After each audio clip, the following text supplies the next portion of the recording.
Merci beaucoup Emma et merci beaucoup à tous et toutes les participantes.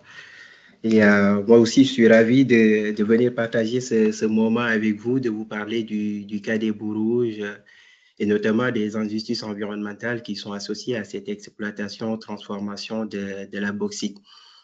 Donc, comme Emma l'a bien souligné, j'ai soutenu tout récemment ma thèse et qui est axée principalement sur le cas des ouvriers. Mais dans cette présentation, je vous parlerai à la fois des communautés locales environnantes, des sites d'extraction et de transformation de la bauxite et du cas des ouvriers, tout en sachant que les communautés locales ou les mobilisations environnementales ont été plus étudiées par Valérie Deldreve qui a travaillé sur ces mobilisations environnementales, du point de vue environnemental sanitaire, en tout cas au cœur de leur mobilisation. Donc pour cette présentation, ce que je vous propose, c'est d'abord d'aborder en fait un petit voyage dans le temps et dans l'espace à partir de la trajectoire de la bauxite, en abordant notamment les enjeux environnementaux et sanitaires pour les communautés. Et dans un deuxième temps, de revenir plus spécifiquement sur le cas des ouvriers euh, qui exploitent, transforment cette matière, des questions d'inégalité d'exposition dans le travail et notamment des questions d'injustice environnementale qui concernent cette catégorie d'acteurs, à savoir les ouvriers. Euh, pour, pour bien aborder cette trajectoire, je partirai d'abord de la France.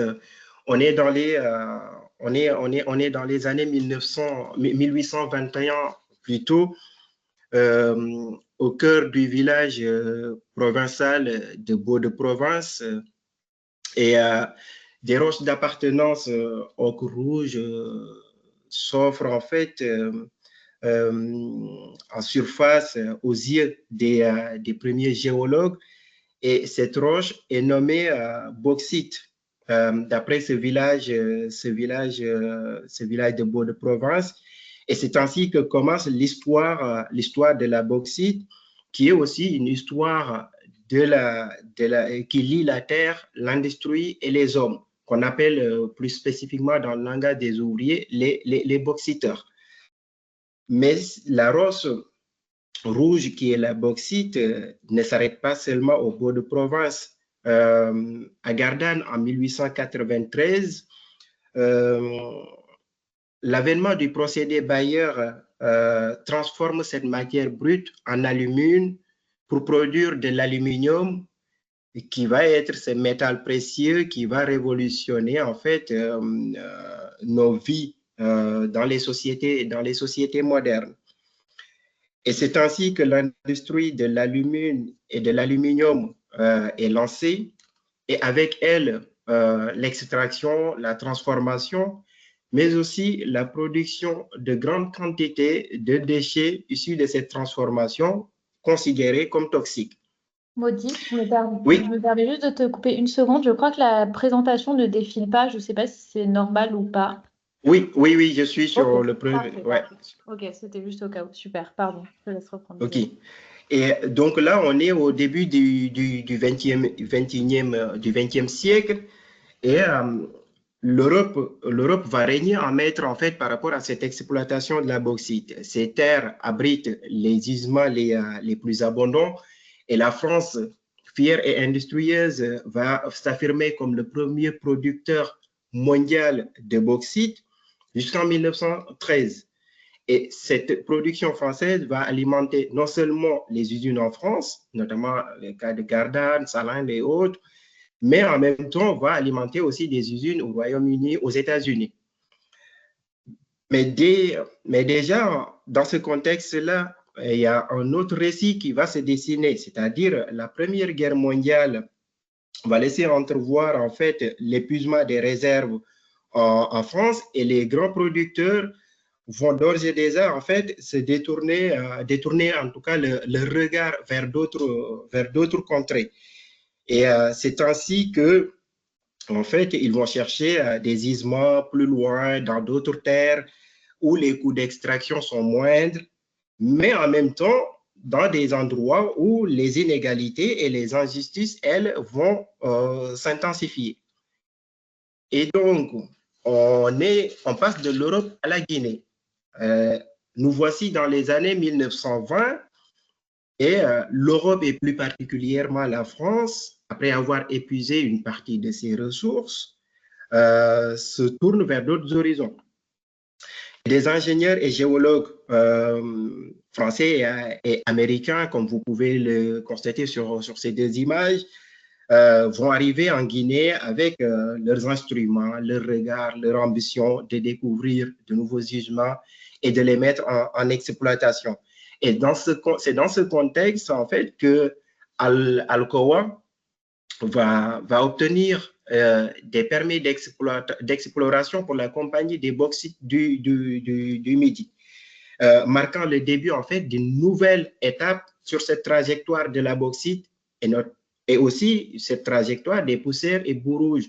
Parce que jusque-là, c'était exploité en France, transformé en France et envoyé dans d'autres pays comme le Royaume-Uni et les États-Unis. Maintenant, on va partir des terres africaines comme la Guinée pour envoyer cette matière première et transformer en France, aux États-Unis, au Canada et notamment dans d'autres pays aussi européens. Et puis vient 1937 où les gisements de bauxite de Guinée vont vraiment être mis en exploitation. Et dans cette mise en exploitation, c'est qu'en fait, ce qui est souvent oublié dans l'histoire, c'est qu'il y a un coût humain lié au fait qu'en fait, ces premiers travaux ont été réalisés par une main-d'œuvre qui provenait en grande partie en fait du pénitencier de l'île. C'était des prisonniers. Et donc, derrière les machines, derrière la production, derrière les chiffres, il se cachait en fait des hommes qui sont contraints de faire ce travail. Des hommes dont leur vie est marquée par une exploitation silencieuse et une histoire qui est souvent oubliée. Là, déjà, on est dans des premiers enjeux de justice environnementale. Et c'est en ce sens que la bauxite exploitée depuis l'ère coloniale ne représente pas seulement, en fait, aux yeux des Guinéens une source, mais aussi c'est le miroir des inégalités coloniales et sociales et ces territoires entrelacés entre progrès et injustice. Et là, on fait un saut, en fait, on est en 1958. La Guinée, un tournant majeur va s'opérer parce que la Guinée va accéder à son indépendance. Et cette nouvelle, avec cet accès à la souveraineté qui est nouvelle, il y a un mot d'ordre qui émerge. Un mot d'ordre lié au fait qu'en fait, la Guinée cherche à reprendre le contrôle de ses ressources. La bauxite est au cœur, en fait, des ambitions économiques du pays et devient le symbole d'une volonté d'émancipation face aux multinationales étrangères. Et donc, comme vous pouvez le constater, je ne vais pas m'appesantir sur les citations, mais je l'ai juste mis pour vous donner une idée. Par exemple, dès les premières exploitations, c'était un discours de Sékou Touré qui parlait du fait qu'en fait, le fait que la bauxite était juste extrait et envoyé et transformé hors du pays ne permettait pas de résoudre les problèmes de notre développement qu'il voulait en fait associer à cette exploitation intensive des ressources. Et tout récemment, là, en 2021, il y a eu, après le coup d'État et la reprise du pouvoir par les militaires, ils ont réaffirmé cette même volonté en fait de transformation de la bauxite sur le territoire guinéen. Mais sauf qu'en fait, la Guinée, après avoir renégocié les contrats après son indépendance et tout, n'a pas réussi en fait à avoir une transformation ou une maîtrise complète de la chaîne de production sur son territoire. Et ce problème, il est structurel parce que les politiques et pratiques des sociétés européennes et américaines qui exploitent la bauxite en Guinée, en fait, freinent l'accès du pays en fait à une production intégrée, c'est-à-dire de la bauxite à l'aluminium. Et cette situation, qu'on le sait tous, soulève des questions de justice à la fois économique, mais aussi de souveraineté nationale. Et je pourrais y revenir plus largement dans les discussions.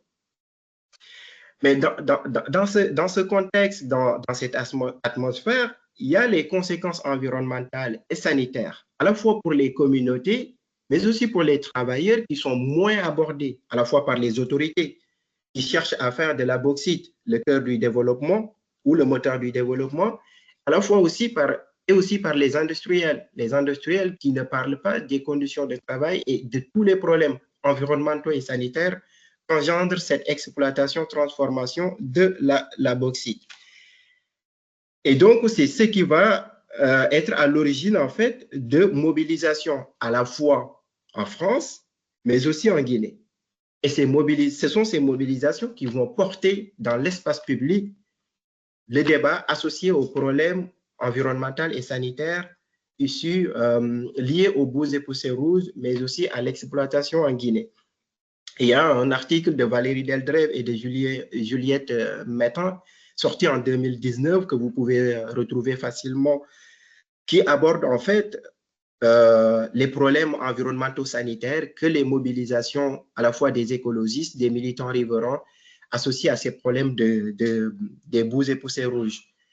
Et donc, dans ce cadre, il y a dans cet espace de débat public, il y a deux cadrages qui s'opèrent, mais qui se rejoignent partiellement, si on regarde bien entre la Guinée et la France. C'est qu'en France, du point de vue des mobilisations qui ont porté le débat dans l'espace public, on parle plutôt des problèmes environnementaux, sanitaires, liés à la toxicité de ces déchets issus de cette transformation. Et d'un autre côté, il y a un discours porté par l'industriel et d'autres acteurs qui met plus l'accent sur le fait qu'en fait, cette transformation de la bauxite à Gardanne est un aspect important de l'économie locale, mais aussi de tous les emplois que ça crée, parce qu'on est dans le bassin minier Provence. Et en Guinée, les mobilisations vont mettre également l'accent sur la question environnementale, la question sanitaire liée à la pollution de l'air, des sources d'eau. Et de l'autre côté, on a les autorités politiques qui, eux, mettent l'accent plutôt sur le fait que l'extraction de la bauxite en Guinée est le moteur du développement économique et crée des milliers d'emplois dans un contexte de grande précarité. Donc, on a ces cadrages-là. Mais ce qu'on constate, c'est que ces mobilisations, d'une partie en France et de l'autre partie en Guinée, restent isolées, en fait, demeurent isolées et perçoivent les problèmes comme des problèmes locaux. Et également, dans ces mobilisations, on constate une invisibilisation totale de la question de la santé et des conditions de travail, qui ne sont pas dans les préoccupations portées par ces mobilisations-là. Et cette invisibilisation des ouvriers est renforcée par le fait que toutes les études en sciences sociales qui vont porter sur cette question des pollutions et autres ne portent que sur les mobilisations des communautés. Donc, il n'y a pas de travaux sur les travailleurs qui, pourtant, sont au cœur de cette exploitation, transformation de la bauxite. Et donc, comme je l'ai dit tout à l'heure, cette absence des problèmes environnementaux et sanitaires en Guinée, qui a donné naissance à ces mobilisations-là, vont mettre au devant de la scène plusieurs problèmes, en fait, ou plusieurs conséquences associées à cette extraction de la bauxite en Guinée.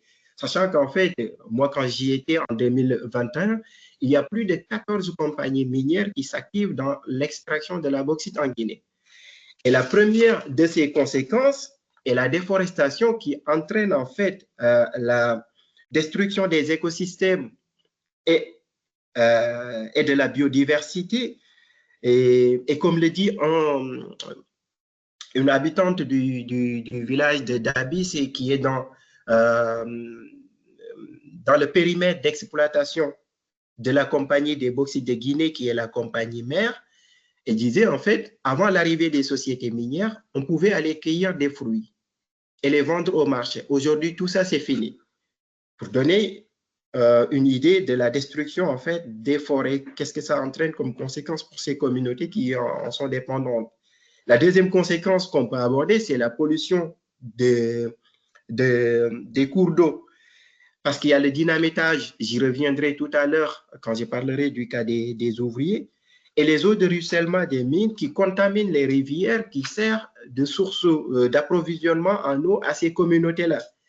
Et comme le souligne un agriculteur du village de Amdelaï, il disait en fait, les sources d'eau sont taries, polluées, et voilà 3 années que nous n'avons rien cultivé. Et cette pollution des rivières, des sources d'eau, de l'air est partagée par les scientifiques guinéens que j'ai interrogés dans le cadre de ma thèse et qui ont fait des mesures et des analyses sur ces pollutions-là dans les différentes zones d'extraction minière. Et comme vous pouvez le constater sur les images, là, on est plutôt sur la déforestation parce que de l'autre côté, vous voyez que tout est vert. Il n'a toujours pas la présentation, pardon. Ça défile pas? Non, ça défile pas. Ah, vous l'avez pas, vous? Enfin, on a le partage d'écran, mais c'est bloqué sur la première page. Ah! J'arrête le partage, je reprends. Du coup, pourquoi? Peut-être que c'était comme c'était en plein écran, peut-être, je sais pas. Ah, peut-être. Et est-ce que comme ça marche ou pas pour vous? Ouais, là, Oui. ça marche, tout à fait. Ça marche comme ça? Oui, j'en profite pour te dire bonjour Maudit, c'est Brigitte Apothélos. Ah, Brigitte, merci beaucoup. Du coup, vous n'avez pas vu les diapos avant défiler. Mais bon, après, je pourrais y revenir. C'était très clair, pas de souci, mais c'est pour les images, du coup, ça peut être plus visuel. Ok, ça marche.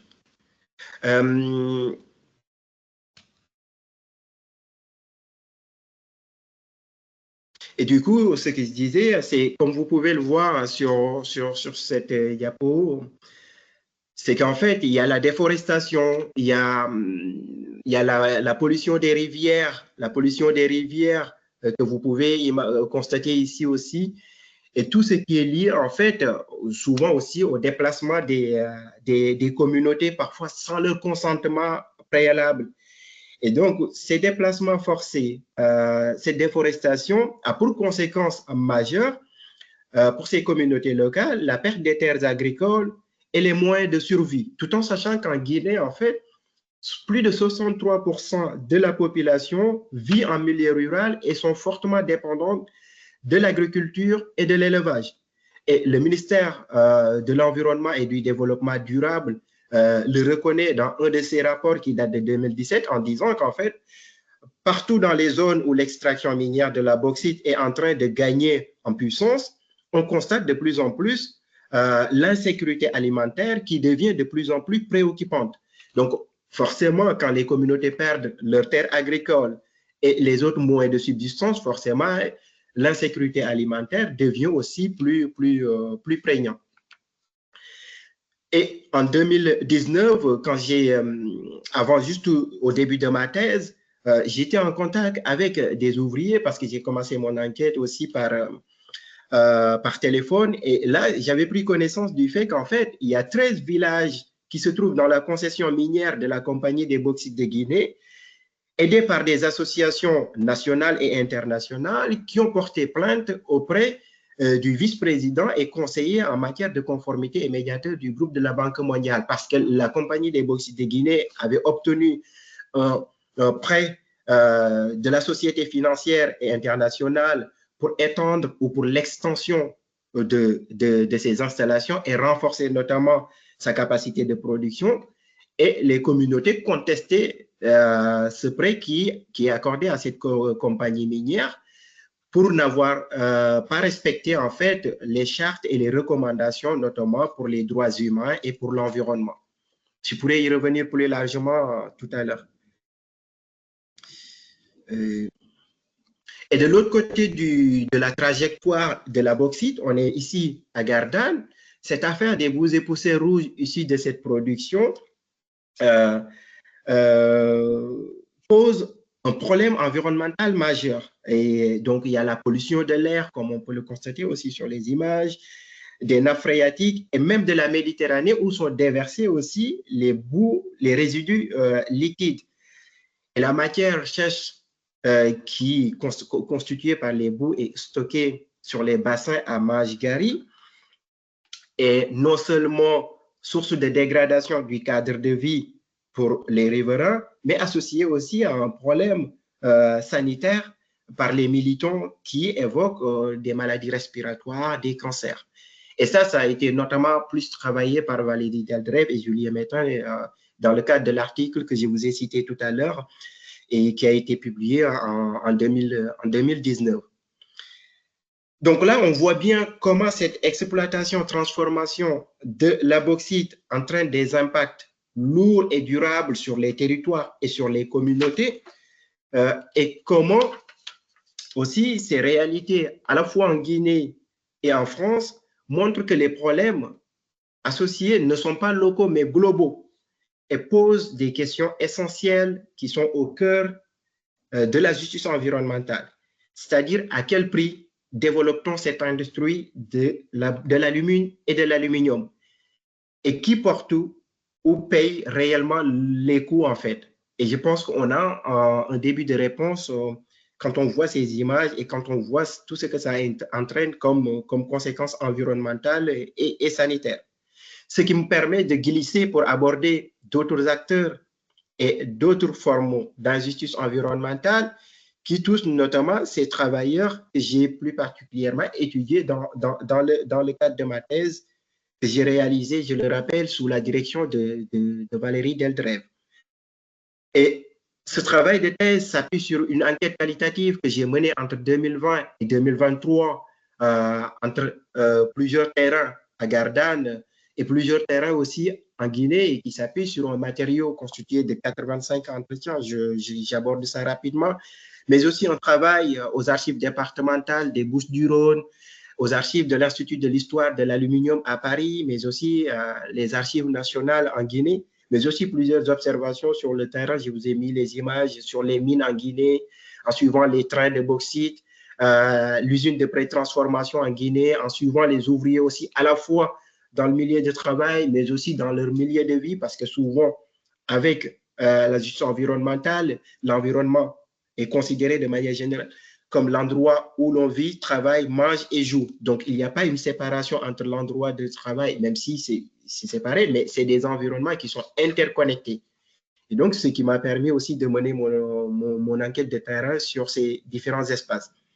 Je pourrais revenir pour discuter avec vous sur ce travail d'enquête de terrain plus largement. Pour le cadre théorique que je mobilise dans le cadre de ma thèse pour analyser les données de terrain, je ne vais pas m'appesantir sur ça parce qu'il y a eu une présentation sur la justice environnementale, mais juste préciser que mon cadre théorique s'articule autour de la justice environnementale, sociologie du travail, mais je pourrais y revenir aussi plus largement, notamment sur la centralité de l'expérience ouvrière dans la formation même du mouvement de la justice environnementale. Et la problématique que j'aborde dans ma thèse est la suivante, en fait, en partant notamment du constat que j'ai évoqué précédemment, le fait que les ouvriers sont invisibilisés dans l'espace public et leur voix inaudible souvent, et qu'il n'y a pas eu de travaux sur leur expérience ou sur les réalités de leur travail. Donc, je pars de cette problématique. Comment les ouvriers impliqués dans l'extraction, le transport et la transformation de la bauxite vivent-ils et définissent-ils les risques environnementaux et sanitaires associés à ces activités? En faisant l'hypothèse que la perception des risques et des préoccupations environnementales varie parmi les ouvriers en fonction de plusieurs facteurs. Telles que les tâches accomplies, la division du travail, la précarité des statuts, mais aussi leur niveau de dépendance aux compagnies qui les emploient. Ici, vous avez quelques images. Dans la première image, c'est un peu la trajectoire de la bauxite en Guinée que j'ai essayé de reproduire en image. Ici, vous avez la division de l'usine de Gardanne à partir d'une vue du ciel, avec la partie rouge, la partie blanche. Et ici, de l'autre côté, vous avez l'usine de pré-transformation en Guinée, juste avant le chargement des navires de bauxite. Et en partant je vais pas revenir sur tous les résultats de la thèse, mais juste sur les risques et les inégalités d'exposition. Qu'est-ce que ça engendre par rapport au rapport différencié à l'environnement, quel sentiment d'injustice émerge à partir de ces expositions et inégalités.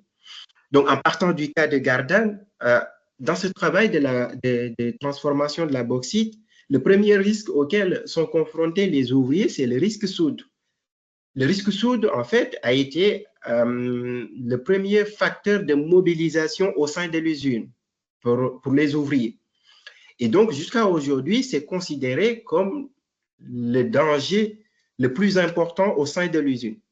Et là, vous avez quelques extraits d'entretien qui montrent qu'en fait, plusieurs accidents sont liés à la soude et ces accidents ont, à un certain moment donné même, permis de surnommer l'usine de Gardanne l'usine des aveugles, parce que les ouvriers prenaient tellement de projections de soude et qu'il y a eu beaucoup d'ouvriers qui ont perdu la vue par rapport à ces projections de soude. Mais ce qui est important de souligner à ce niveau, c'est que les ouvriers ou les travailleurs de manière globale au sein de l'usine se divisent sur la responsabilité. Il y a certains ouvriers qui mettent l'accent sur le fait qu'en fait, l'employeur ou l'industriel ne met pas en œuvre les mesures de sécurité nécessaires parce que la majorité des ouvriers qui sont confrontés à ces accidents liés à la soude sont des ouvriers d'origine immigrée. Et donc, c'est la responsabilité de l'employeur qu'il pointe. Et un deuxième groupe de travailleurs qui mettent l'accent sur le fait qu'en fait, certains ouvriers ne respectent pas les consignes de sécurité et donc seraient responsables eux-mêmes des accidents qui arrivent. Et dans un deuxième temps, il y a le risque, en fait, amiante. Et ce risque amiante au sein de l'usine, il est unanimement reconnu par tous les ouvriers. Jusqu'en 1992, l'usine d'alumine de Gardanne était un gros employeur de l'amiante, en fait. Et donc, pour beaucoup d'ouvriers, en fait, la plupart des maladies ou des ouvriers qui sont malades, que ce soit des maladies, des cancers ou d'autres types de maladies, c'est lié à leur exposition à l'amiante et non aux poussières de bauxite. Donc, finalement, c'est le fait que l'usine utilisait aussi l'amiante en toute connaissance de cause qui est souvent pointé.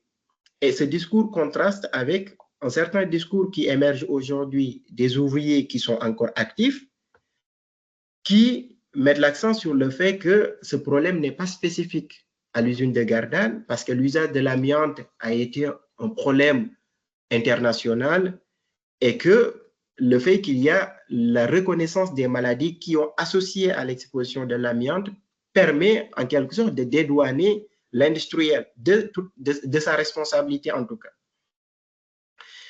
Et comme troisième risque auquel sont exposés les ouvriers, mais cette fois-ci sur toute la trajectoire de la bauxite, parce que le risque amiante et soude est plus spécifique aux ouvriers de l'usine de Gardanne, mais les risques associés aux poussières rouges et blanches, c'est-à-dire à la bauxite et à l'alumine, sont sur toute la trajectoire de la bauxite.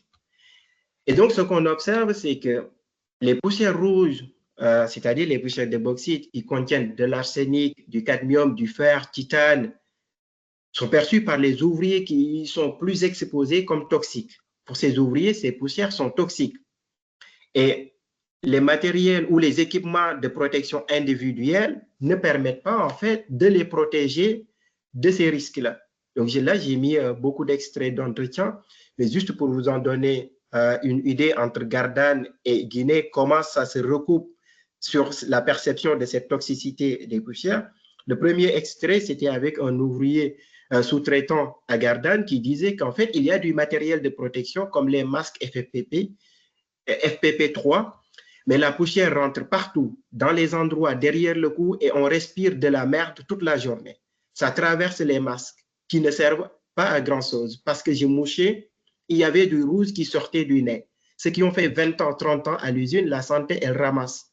Ça détruit la santé. Ça, c'est un ouvrier sous-traitant de Gardanne. De l'autre côté, par exemple, en Guinée, vous avez un ouvrier qui me dit il faut savoir que les poussières ici à la mine sont différentes des poussières à Kamsar. Kamsar, c'est l'usine de pré-transformation. Là-bas, c'est juste les poussières de bauxite quand ils culbutent les wagons. Mais ce qu'il faut retenir, c'est qu'il y a ici les poussières, il y a le gaz de l'ammoniac et ça détruit la santé. Dans cette poussière de bauxite à la mine, cette poussière de bauxite à la mine est plus dangereuse pour la santé que les poussières que vous pouvez retrouver à Kamsar.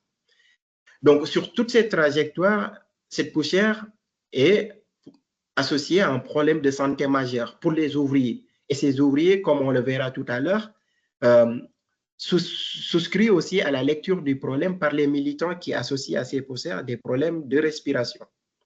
Et là, c'est juste pour retracer, pour donner en fait une idée de l'exposition à ces poussières, surtout en images, parce qu'en partant de là, on est sur les premiers dynamitages dont je parlais tout à l'heure. Quand il y a du dynamitage pendant la période 16, ça entraîne des projections à ces niveaux-là, avec toute la poussière qui se diffuse à des centaines de mètres, alors que les villages les plus proches en Guinée sont situés à 500 mètres des sites qui sont dynamités. Et deuxième image, c'est toujours du dynamitage, mais quand il y a un peu de pluie, parce que la pluie, ça atténue un tout petit peu les poussières. Et la troisième image, c'est aussi un dynamitage, mais on ne voit pas de poussière parce qu'il a beaucoup plu. Et quand il y a du dynamitage, ça se propage à l'intérieur des roches et ça libère plutôt des gaz, des fumées au lieu des poussières. Et sur tous les autres images, c'est le travail des ouvriers dans différents endroits que j'ai suivis, depuis les mines jusqu'au site de stockage des déchets, la dernière image à Gardanne. Et sur toute cette trajectoire, sur toutes ces images que vous voyez, les ouvriers qui travaillent sur ces différentes étapes sont des ouvriers intérimaires, sous-traitants, journaliers. Il n'y a pas d'ouvrier titulaire, que ce soit de Alteo Gardanne, quand on est à Gardanne, ou de la Compagnie des bauxites de Guinée, quand on est en Guinée. Au-delà des poussières de bauxite, il y a les poussières d'alumine que j'ai soulignées tout à l'heure en partant de Fria jusqu'à Gardanne. Les poussières d'alumine sont beaucoup plus inquiétantes quand on est en Guinée parce que l'usine de production d'alumine à Fria n'est pas équipée de la même façon que l'usine d'alumine de Gardanne. Et là-bas, les poussières sont beaucoup plus diffuses en fait. Là, vous voyez les deux images. Là, c'est l'usine de Fria avec les cheminées. Et à côté, vous avez les voitures qui sont garées de loin, mais dont vous voyez les poussières de bauxite, les quantités de poussières de bauxite qui se déposent sur ces voitures-là. Et cette forme de pollution a donné naissance à Fria aussi, à des formes de mobilisation citoyenne qui sont soutenues par des associations locales pour dénoncer en fait cette pollution-là et contraindre l'industriel à s'équiper, en fait, à mieux s'équiper ou faire des innovations pour l'usine qui date de 1960 parce qu'elle a été construite par Pechiney aussi. Et donc, pour beaucoup de ces ouvriers qui travaillent dans ces endroits-là, ce n'est pas une question de seuil parce que dans la littérature, on trouve beaucoup en fait cette question de seuil. On arrive à respecter les seuils qui sont autorisés. C'est un discours industriel, mais qui est reproduit souvent dans des travaux en disant qu'en fait, tant que la poussière ne dépasse pas un tel seuil qui est autorisé, il n'y a pas de risque sanitaire.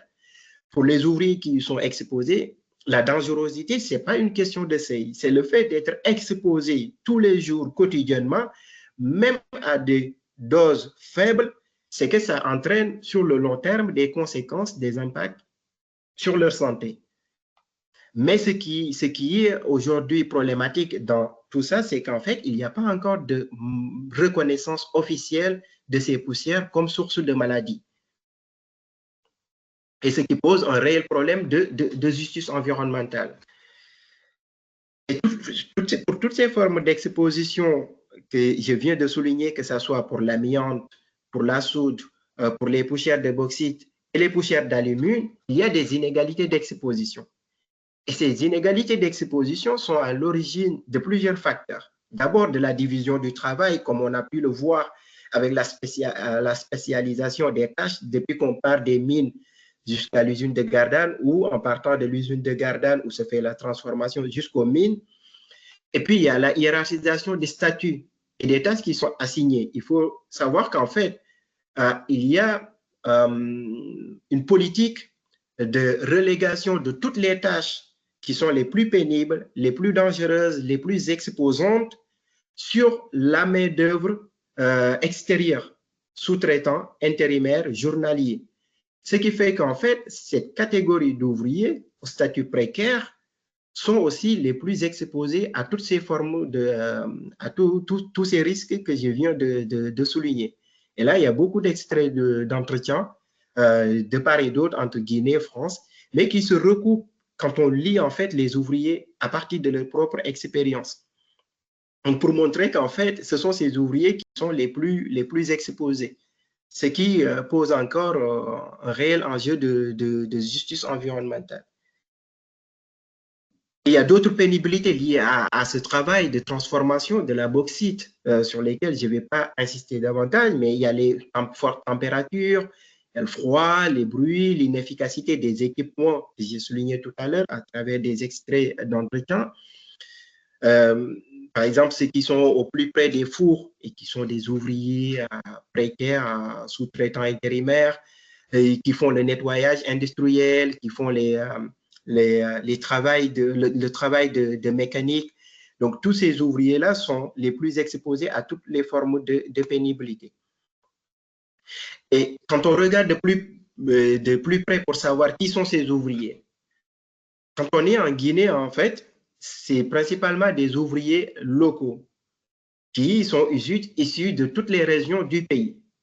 Mais plus particulièrement quand on met l'accent sur les ouvriers du nettoyage industriel en Guinée, c'est les ouvriers qui font partie des communautés environnantes, donc qui sont doublement victimes, parce qu'ils sont dans les communautés qui se situent près des mines, des usines, des voies de transport de la bauxite, parce qu'ils ont ces emplois par le biais de ce qu'on appelle les comptes pour les communautés locales. Les comptes pour les communautés locales, pour le dire rapidement, c'est des emplois qui sont attribués aux communautés les plus impactées par cette exploitation. C'est en quelque sorte pour les multinationales pour acheter la paix.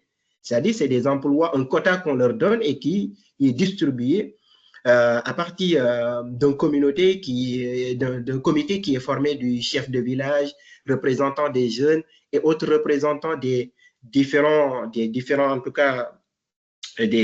classes.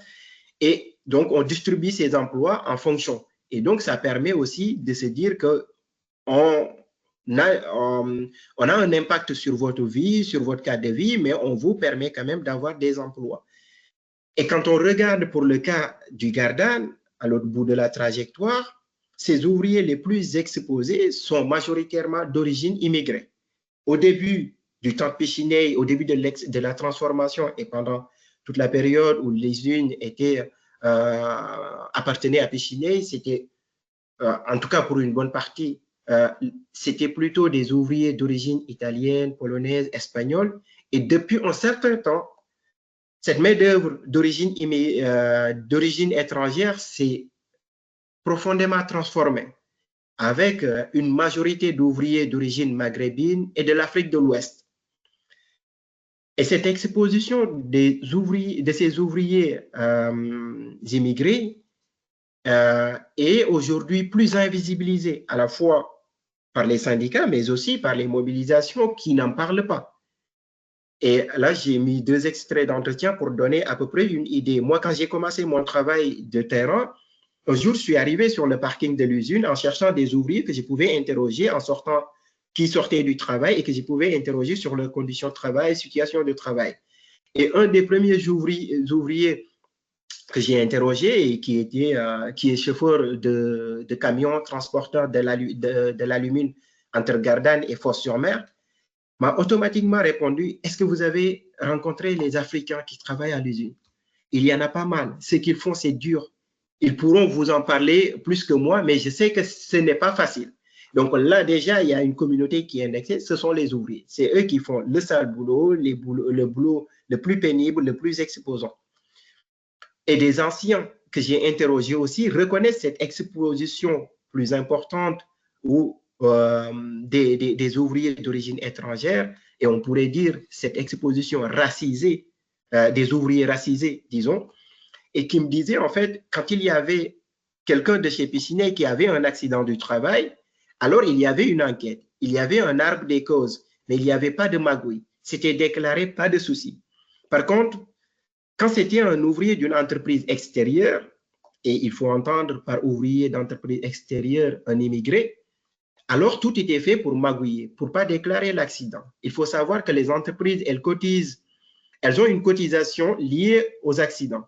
Le taux de cotisation pour les accidents du travail, il est en fonction du nombre d'accidents déclarés. Et dans le groupe, le groupe les écarte dans toutes les entreprises extérieures, et ces entreprises extérieures, c'est essentiellement des immigrés. Il y a beaucoup de Maghrébins, de Guinéens. Et les pauvres gars, ils se brûlaient, tout ça, les patrons, ils les foutaient dehors. Il y a eu des tensions pour ça. Donc, pour montrer encore comment cette exposition inégale porte beaucoup plus préjudice aux ouvriers immigrés racisés. Et ces inégalités d'exposition donnent à voir aussi des rapports différenciés aux risques et aux pollutions. Ce qui m'amène à montrer en fait comment ces deux groupes se structurent. On a un premier groupe qui est composé des plus exposés à ces poussières et qui considère ces poussières, comme je l'ai mentionné tout à l'heure, comme toxiques et responsables de maladies. J'ai moussé, ça sortait du route, la santé, ça ramasse, la santé, ça détruit la santé. Du côté de Gardanne, de l'autre côté, en Guinée, c'est la poussière, ça colmate au cœur et ça vous tue au petit feu. Donc, on a un discours convergent pour les plus exposés, qui perçoivent aussi ces risques auxquels ils sont exposés comme un aspect de leur travail, sans le banaliser, en fait, ou encore moins les valoriser, en fait. Parce qu'il faut se rappeler que dans la littérature, il y a beaucoup de travaux qui montrent en fait une survalorisation du risque par les ouvriers. Peut-être que c'était valable pendant une longue période, c'était associé le travail ouvrier minier à de la virilité et autre chose. Mais sur mes terrains à Gardanne en France, il n'y a pas une banalisation des risques ou leur survalorisation. Et ces ouvriers, de par leur expérience d'exposition au travail, partagent le diagnostic par les mobilisations du problème des boues et poussières rouges.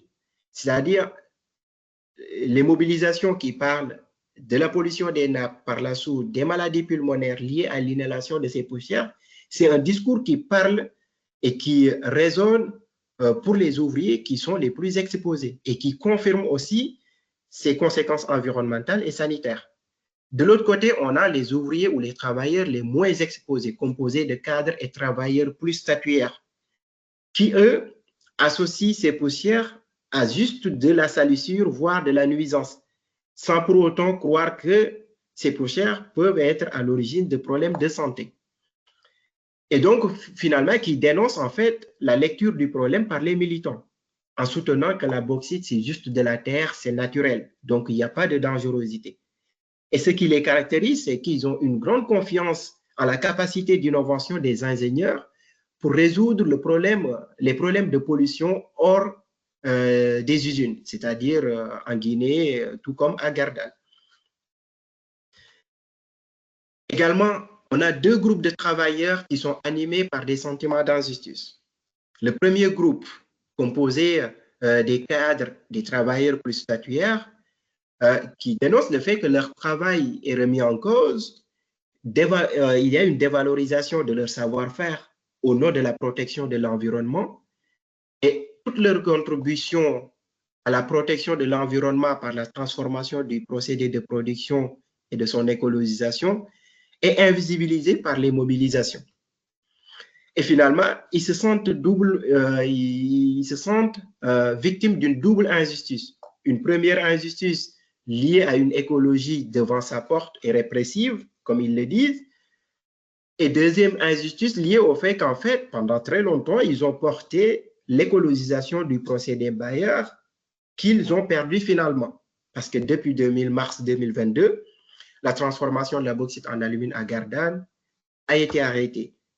Donc, il n'y a que maintenant l'alumine qui est transformé en d'autres produits et cet alumine provient de différents pays, avec l'idée que dans le long terme, l'usine ou cette partie va être délocalisée en Guinée près des mines.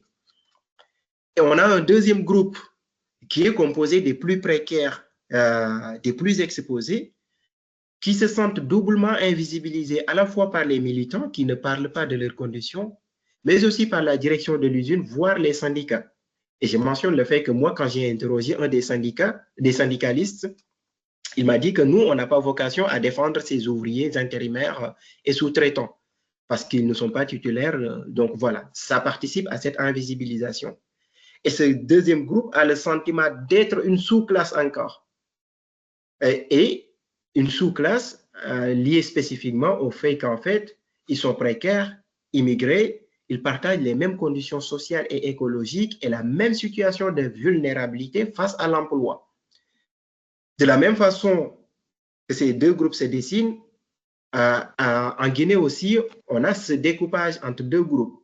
Un premier qui dénonce ou qui est animé par des sentiments d'injustice liés à l'absence de leur reconnaissance, de la reconnaissance de leurs efforts dans la production et qui réclame une redistribution égale des bénéfices auxquels ils sont participés, mais aussi un traitement égalitaire par rapport au fait qu'en fait, un ouvrier guinéen avec les mêmes compétences qu'un ouvrier expatrié, il peut y avoir des différences de salaire énormes. Par exemple, là, je donne l'exemple, là où les travailleurs guinéens perçoivent par exemple $600 par mois pour un technicien guinéen, un expatrié peut percevoir $15 000 pour la même compétence, le même poste de travail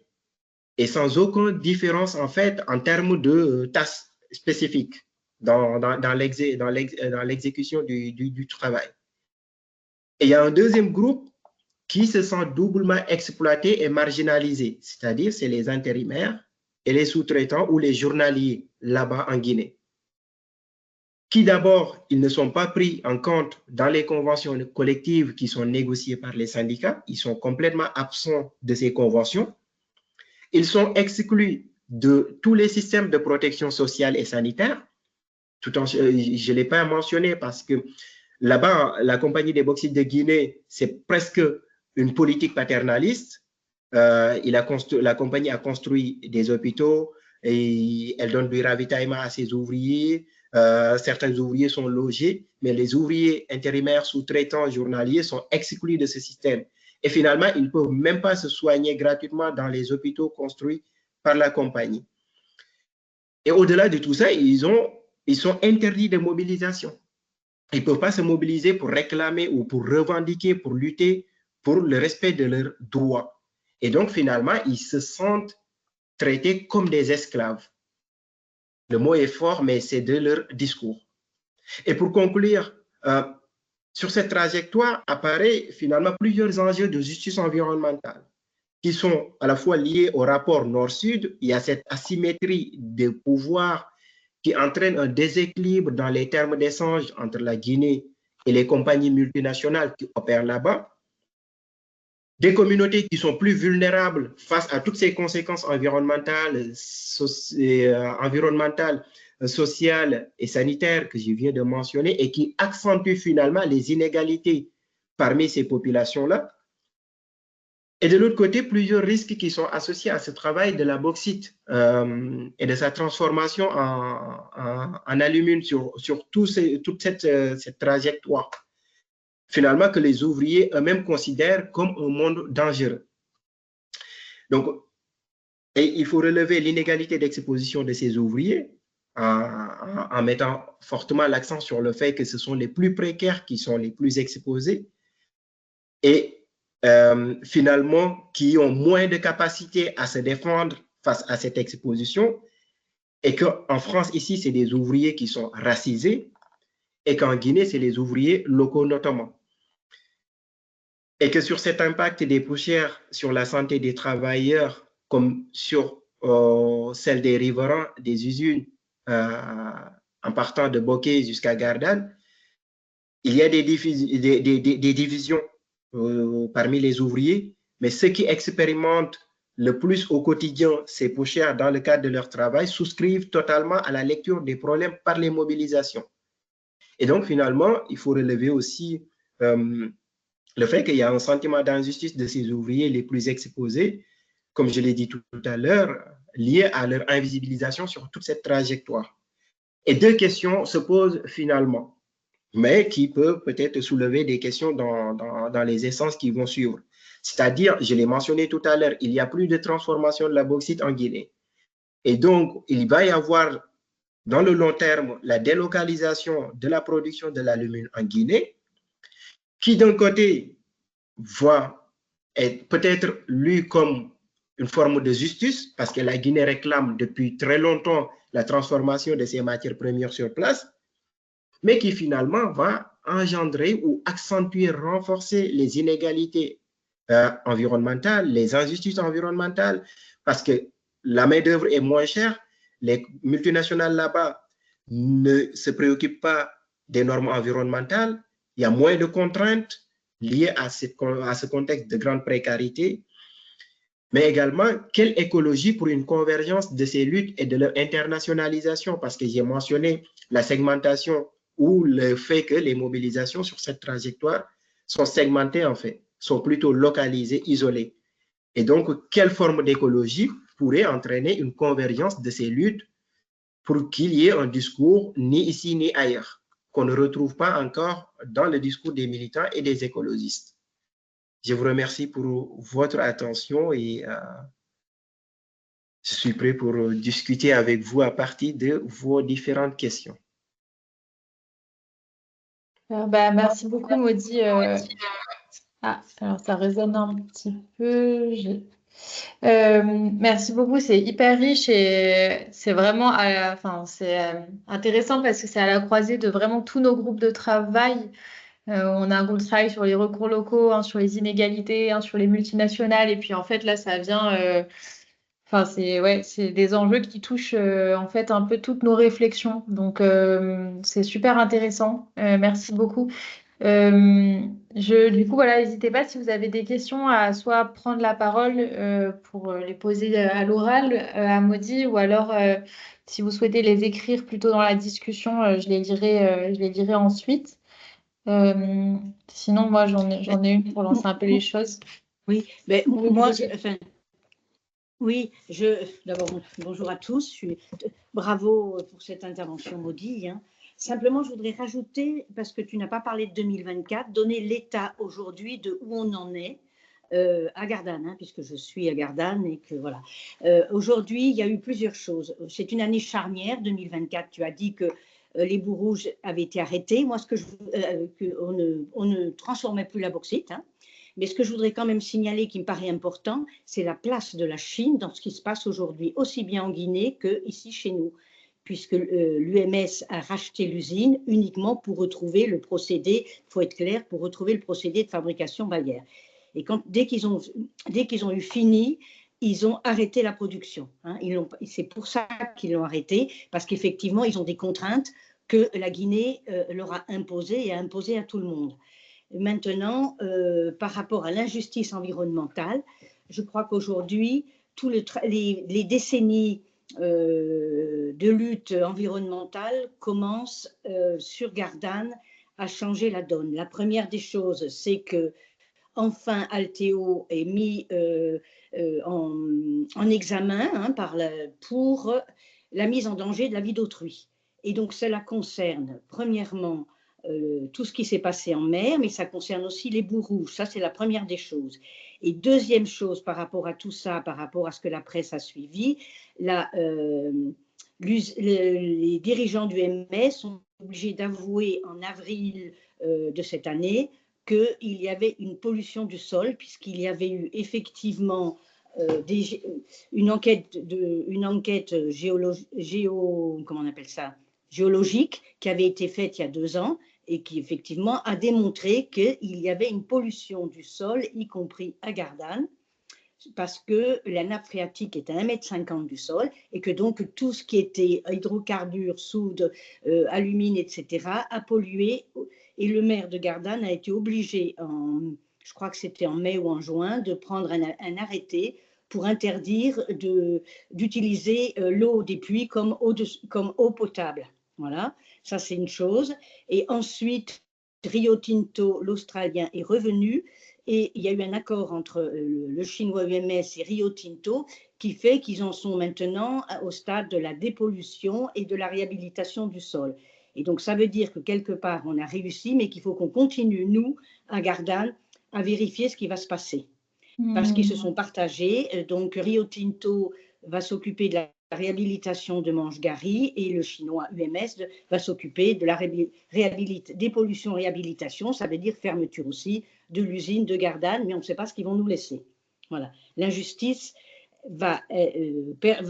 s'est arrêtée, mais tout ce qui a été engrangé dans les sols, on ne sait pas. Là, il va falloir une vigilance citoyenne pour pouvoir continuer. Voilà. En tout cas, merci Maudie, parce que ce que tu as dit est vraiment super correct et super ce qu'on entend ici. Voilà.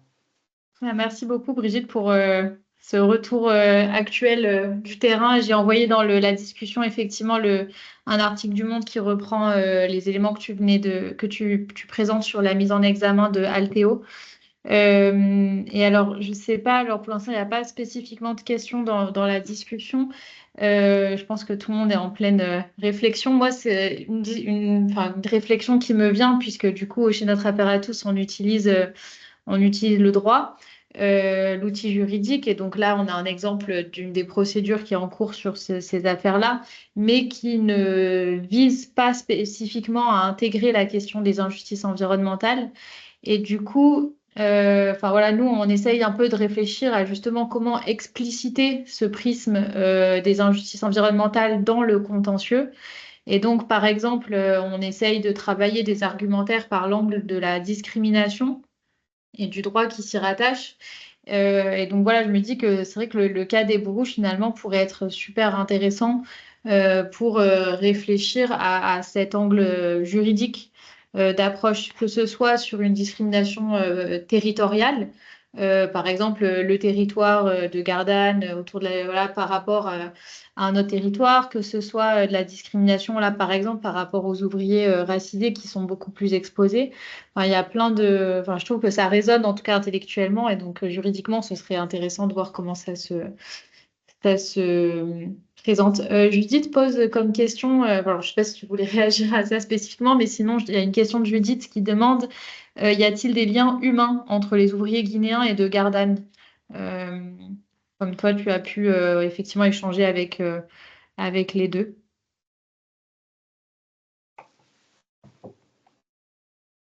Ah, et le micro est coupé, pardon.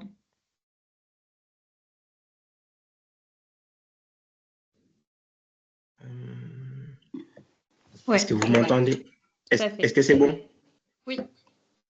D'abord, pour rebondir un tout petit peu avant de répondre à cette question sur ce qu'a dit Brigitte, que je remercie de passage parce que elle m'a beaucoup quand même aidé sur le terrain lors de mes enquêtes. Voilà. Et ce que tu mentionnais tout à l'heure, Brigitte, sur le fait qu'en fait, l'injustice où le problème est résolu à Gardanne, moi, c'est une question qui me travaille aussi de plus en plus.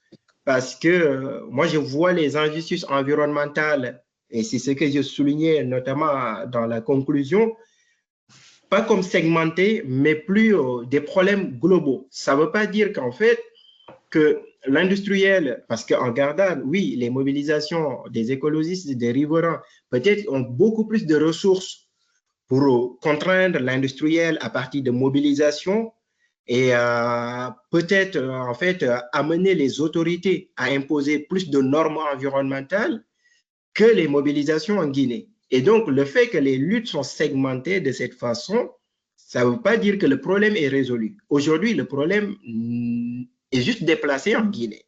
En fermant le procédé Bayer à Gardanne, on croit que le problème est résolu. Mais non, ça veut dire que ce sont les communautés guinéennes qui vont en souffrir davantage. Parce que fermer Bayer ici, ça n'implique pas l'arrêt total et définitif de la production d'alumine. C'est juste déplacer la production dans des endroits où les communautés ont moins de ressources, de capacités à protester, à lutter, à faire respecter leurs droits environnementaux.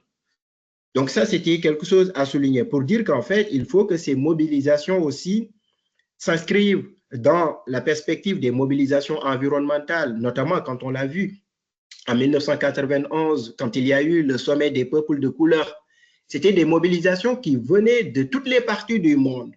Et c'était pour qu'en fait, les luttes soient beaucoup plus globales, qu'il y ait en fait une forme de justice environnementale planétaire et non territoriale. Et donc, je pense que ça, c'est important à souligner. Sur ce que tu disais, Emma, oui, je suis tout à fait d'accord. Le cas de Gardanne pourrait être un bel exemple, en fait, à mobiliser dans le cadre de vos rapports, de vos études. Parce que aussi, ce qui est intéressant, c'est que les ouvriers qui, à partir de leur propre expérience de travail, cherchent en fait à faire reconnaître des injustices dont ils sont victimes, mais n'y arrivent pas, parce qu'ils ne disposent pas de ressources. Mais ils ne portent pas plainte. C'est ça un tout petit peu l'obstacle, parce que souvent, comme je l'ai mentionné, c'est des ouvriers précaires, au statut très fragile, intérimaires, sous-traitants. Quand tu te mobilises, tu es renvoyé. Tu n'as pas le droit même de se mobiliser en Guinée, où c'est complètement interdit, parfois même pour les syndicats, à plus forte raison pour les travailleurs précaires. Et il me semble qu'en fait, peut-être que Brigitte pourrait confirmer, à Gardanne, avant même que Alteo soit mise en examen, il y a eu pas mal de plaintes contre Alteo. Il y a eu des mobilisations, il y a eu des gens qui avaient porté plainte, en fait. Je ne sais pas comment l'affaire s'est terminée, mais j'étais tombé une fois à Marseille sur des mobilisations, même devant le tribunal, avec leur avocat. Et donc, je pense que c'est des exemples à peut-être mobiliser dans le cadre de vos études. Et sur cette question, est-ce qu'il y a des relations humaines entre les ouvriers gardanais et Guinée? Par rapport aux luttes, non. Ce qui destine en fait la relation entre ces ouvriers, c'est que quand on arrive, comme je le disais tout à l'heure, et comme le répétaient des ouvriers, que ces ouvriers les plus exposés à Gardanne sont des ouvriers d'origine maghrébine, des Guinéens. Donc, le fait qu'ils soient que les ouvriers les plus exposés à Gardanne soient des Guinéens, ça les rattache aux ouvriers guinéens aussi qui sont les plus exposés là-bas. Par contre, leur précarité fait qu'en fait, il n'y a pas de relation pour lutter ensemble.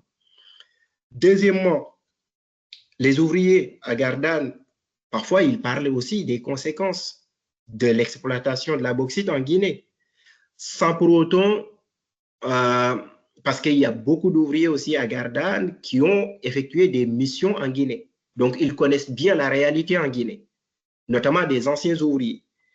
Mais aujourd'hui, quand ces ouvriers ou ces délégués syndicaux portent le discours lié au fait qu'en fait, ils veulent maintenir la production à Gardanne parce qu'ils ne veulent pas que ça soit délocalisé en Guinée où il y a déjà énormément de conséquences liées à l'extraction. Il faut y voir non seulement peut-être un aspect écologique, c'est-à-dire on ne veut pas que comment dirais-je, la pollution soit délocalisée, mais derrière tout ça, il y a aussi une volonté de protéger leurs emplois, qu'on le dise ou non. Donc, c'est un discours à la fois pour la protection des emplois, mais on peut y voir aussi un aspect écologique. Parce que quand il me parle du fait qu'en fait, nous, on ne demande pas juste que la production soit maintenue à Gardanne pour les emplois, parce qu'il y a aussi le côté environnemental. Ça veut dire qu'aujourd'hui, ce qui est clair, on ne peut pas se passer de l'alumine et de l'aluminium. Maintenant, où est-ce qu'il faut produire cet alumine et l'aluminium? Est-ce qu'il faut se dire qu'en fait, toute cette production qui est polluante doit être renvoyée dans les pays africains où c'est moins industrialisé et où les États mettent plus l'accent sur le facteur économique que cette exploitation entraîne, en se fiant des normes environnementales et autres, parce que c'est des États qui sont sous la domination des multinationales. Ça, il faut le rappeler aussi, c'est des rapports de force. Ou est-ce qu'il faut se dire qu'en fait, d'autant plus que cette production est en grande partie consommée dans les pays du Nord, il faut produire ça dans les pays du Nord et assumer aussi les conséquences environnementales qui découlent de cette production. Donc, il y a ces questions à se poser. Et les ouvriers, ils pensent porter ce discours, et c'est pour ça qu'on peut, voilà, qui s'inscrit peut-être dans le mouvement ou la mouvance de l'écologie ouvrière, mais il faut en tout cas plus interroger ce discours qu'est-ce qui se cache derrière? Est-ce que réellement c'est ça? Est-ce que c'est juste la protection des emplois? En tout cas, dans leur volonté, c'est à la fois les emplois et l'écologie. Et ce qui est intéressant quand on pose la question de où est-ce qu'on produit, ça amène celle de à quelles conditions, enfin sous quelles conditions on produit. Et donc ça permet de dépasser un peu ces débats-là pour mettre, enfin voilà, poser un peu un cadre de réflexion collective. Qui est de se dire, nous, on a d'autres cas auxquels on est confronté qui amènent aussi des réflexions de justice environnementale, comme par exemple la pollution au PFAS, donc une autre pollution alors chimique, industrielle. Oui. Et en fait, si on nous dit qu'effectivement, aujourd'hui, il y a un mouvement un peu de réindustrialisation, ou en tout cas, on essaye de favoriser des industries stratégiques dont on considère ne pas pouvoir se passer.